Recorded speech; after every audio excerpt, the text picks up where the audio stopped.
सुबह का वक्त था। मैं ऑफिस के लिए लेट हो रहा था। अक्सर मैं सुबह जल्दी तैयार हो जाता हूँ, लेकिन कल शाम ऑफिस का बहुत काम था, इसीलिए देर रात तक जागना पड़ा। जागने की वजह से सुबह लेट उठा, इसीलिए ऑफिस जाने में देरी होने लगी। मुझे बाथरूम में घुसते हुए पत्नी को आवाज लगाई कि वह मेरे कपड़े तैयार रखे। मैंने बाथरूम में ज्यादा समय नहीं लगाया और जल्दी से नहाने के बाद बाहर आ गया। मैंने अपने बिस्तर पर देखा तो वहाँ कपड़े नहीं थे। मैंने गुस्से के स्वर में फिर से पत्नी को आवाज लगाई। शायद वह किचन में थी, मेरे लिए खाना तैयार कर रही होगी, इसीलिए उसको मेरी आवाज नहीं सुनाई पड़ी, या फिर कुकर की उठती तेज सीटी में मेरी आवाज दब गई होगी। इस बार मैंने गुस्से के साथ और तेज आवाज लगाई, लेकिन किचन से बड़ा प्यार से रिप्लाई आया, आई। मेरा गुस्सा अपने चरम पर था। मुझे ऑफिस के लिए लेट हो रहा था। मैं अंदर से बुरी तरह झल्लाया हुआ था। तभी पत्नी कमरे में आ जाती है और वह सीधे अलमारी की तरफ बढ़ जाती है। मेरे मन में सवाल आया कि क्या उसने मेरी आवाज को सुना था या फिर सुनकर अनसुना कर दिया था। फिलहाल जो कुछ भी हो, वह मेरी तरफ देखते हुए कपड़े बिस्तर पर रख देती है और वहां से जाने को होती है। अचानक से वह वापस आती है और मुझसे बोली, अगर मैं तुम्हें किसी के साथ डिनर व फिल्म देखने के लिए बाहर जाने को कहूँ तो तुम क्या कहोगे? उसके पूछने का अंदाज थोड़ा अलग था। मैं समझ नहीं पा रहा था कि आखिर वह किसकी बात कर रही है और क्यों। शायद मैं जवाब देने के लिए तैयार था। मैं बोला, मैं समझूंगा कि अब तुम मुझसे प्यार नहीं करती। शायद उसने गुस्से अथवा प्यार से मेरी तरफ देखा, लेकिन फिर अगले ही पल अपने होठों पर हल्की सी आती हुई मुस्कान को दबाते हुए बोली, मैं आपसे प्यार करती हूँ, लेकिन यह औरत भी आपसे बेपनाह प्यार करती है, शायद मुझसे भी ज्यादा, और आपके साथ कुछ समय बिताना चाहती है। मुझे पत्नी के मुंह से इस सवाल की उम्मीद नहीं थी। मेरे मन में एक सेकंड में हजारों सवाल ऊपर नीचे होने लगे। आखिर किस औरत की बात कर रही है और किससे मिलवाना चाहती है? ऐसे हजारों सवालों के साथ मेरा मन मुझे घेर रहा था। आखिर मैंने पूछ ही लिया कि किसकी बात कर रही हो। पत्नी ने बिना कुछ बोले एक तस्वीर की तरफ इशारा कर दिया। वह तस्वीर मेरी माँ की थी, जो मुझसे दूर रहती थी, जिनसे कई महीनों से मैं मिला नहीं था। शायद काम की वजह से मैंने उन्हें फोन भी नहीं कर पाया। मैं अपनी व्यस्तता के कारण उन्हें समय नहीं दे पा रहा था। मैंने पत्नी की तरफ देखा। पत्नी ने मुस्कुराहट के साथ मेरा मोबाइल मुझे थमा दिया। मैंने माँ को फोन किया और उनसे रात पर खाने और साथ में फिल्म देखने के लिए कहा। माँ मेरी आवाज सुनकर खामोश हो गई। शायद करुण स्वर था, तुम ठीक तो हो ना? तुम दोनों के बीच कोई परेशानी तो नहीं? माँ ने पूछा। उनके लिए मेरा एकाएक इस तरह फोन करना शायद किसी परेशानी का संकेत था। नहीं, कोई परेशानी नहीं, बस मैंने सोचा था कि आपके साथ बाहर जाना एक सुखद एहसास होगा। मैंने जवाब दिया और कहा, बस हम दोनों ही चलेंगे। उन्होंने इस बारे में एक पल के लिए सोचा और फिर कहा, ठीक है। शुक्रवार की शाम को जब मैं उनके घर पहुंचा तो वह मेरा इंतजार कर रही थी। मुझे देखकर उनका चेहरा खुशी से चमक उठा, जैसे वर्षों से खोई कोई दौलत उन्हें मिल गई हो। मैंने माँ के पैर छुए और उन्हें गाड़ी की तरफ ले जाने लगा। वह बार बार मेरी तरफ देखकर हल्के हल्के मुस्कुराकर गाड़ी की तरफ बढ़ रही थी।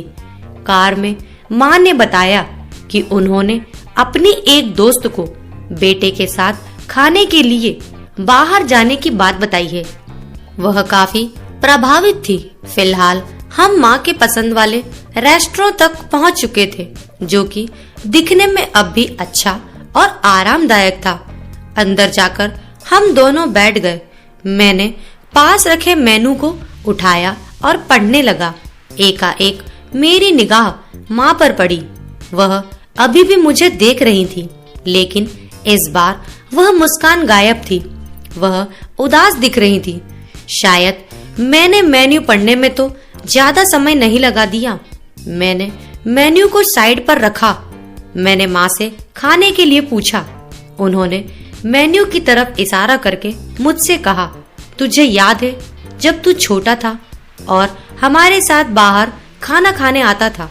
मैं भी तेरे लिए इसी तरह मेन्यू गौर से देखती और तेरे लिए अच्छा सा खाना ऑर्डर करती थी जो तुझको पसंद था। लेकिन अब वक्त बदल गया है, महंगाई भी बहुत हो गई है। तू शायद मेनू में कुछ नया देख रहा। माँ का जवाब सुनकर मेरी आंखों में आंसू निकलने लगे थे, लेकिन मैंने खुद को संभाला और कहा, माँ, इस बार मैं आपके लिए मेनू पढ़ना चाहता हूँ। इसके बाद मैंने एक बढ़िया सी डिश माँ के लिए ऑर्डर की। खाते समय माँ ने मेरे बचपन से लेकर अब तक के कई किस्से सुनाए। मुझे ऐसा लग रहा था मानो मैं वापस बचपन में आ गया हूँ। मुझे उस समय इतनी खुशी हो रही थी मानो सारी कायनात इसके आगे फीकी हो। बातों ही बातों में समय का पता ही नहीं चला। मैं माँ के साथ थोड़ा और वक्त बिताना चाहता था, लेकिन अंधेरा हो चुका था और माँ को उनके घर छोड़ मुझे वापस अपने घर भी जाना था। इन शब्दों का मतलब बाद में समझ में आया, लेकिन फिलहाल माँ को लेकर उनके घर पहुँच गया। अब वक्त था माँ से विदाई लेने का। माँ ने एक उम्मीद के साथ मेरी तरफ देखा और कहा कि अगली बार मैं उन्हें बिल का पेमेंट करने दूं, तो वो मेरे साथ दोबारा डिनर के लिए आना चाहेंगी। मैंने मुस्कुराहट के साथ माँ से कहा, माँ, जब आप चाहो और बिल पेमेंट कौन करता है, इससे क्या फर्क पड़ता है? माँ ने मेरी तरफ देखा और मुस्कुराहट के साथ कहा कि फर्क पड़ता है और अगली बार बिल वो ही पे करेंगी। इसके बाद मैंने माँ से विदाई ली और अपने घर की तरफ चल दिया। घर पहुंचकर देखा तो पत्नी मेरा इंतजार कर रही थी। उसने पूछा, कैसा रहा आज का दिन?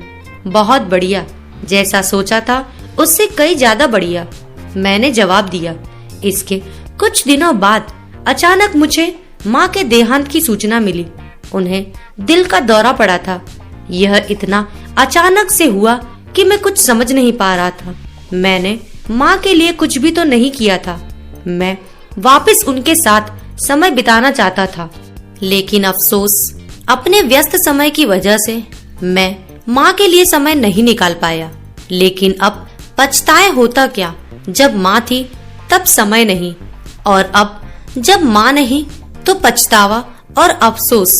माँ की मौत के बाद मुझे एक लिफाफा मिला।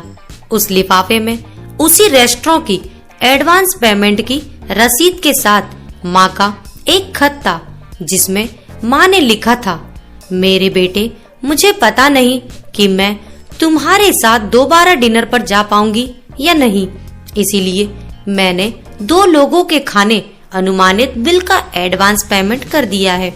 अगर मैं नहीं जा पाऊं तो तुम अपनी पत्नी के साथ भोजन करने जरूर जाना। उस दिन तुमने कहा था ना कि क्या फर्क पड़ता है, मुझ जैसी अकेली रहने वाली बूढ़ी औरत को फर्क पड़ता है।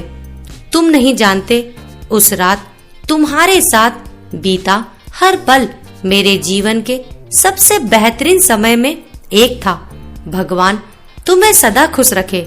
तुम्हारी माँ। इंसान को दुख अपनों को खोने के बाद होता है। अगर समय रहते एहसास हो जाए तो जीवन में छोटी छोटी बातों से भी परिवार में खुशियाँ ढूंढी जा सकती है। और माता पिता तो जीवन की सबसे अनमोल धरोहर है। आशा करती हूँ दोस्तों आपको ये कहानी जरूर पसंद आई होगी। अपने विचार हमें कमेंट बॉक्स में लिखकर जरूर भेजें। हमारी कहानी को लाइक करें, ज्यादा से ज्यादा शेयर करें। अगर आप चैनल पर नए हैं तो हमारे चैनल को सब्सक्राइब करना ना भूलें। Thank you.